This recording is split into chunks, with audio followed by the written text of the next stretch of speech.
Danas je bila jedna fantastična utakmica s obzirom na trenutak finale prvenstva države.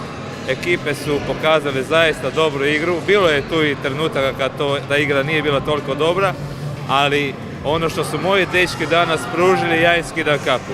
Izdržali su sav mogući pritisak, igrali smo kao gosti protiv Pule, domaćina turnira, i pokazali smo karakter, srce, znanje, sve. Znači, sasvim zasluženo smo prvaci.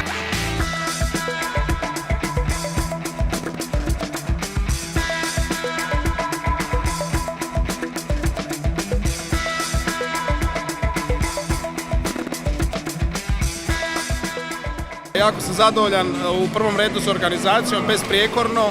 Rekao bih, ljestvica je podignuta, bez obzira gdje će se održati sljedeće godine. Domaćin će imati zaista puno obveza, rekao bih, posla da dostigne ovaj nivo.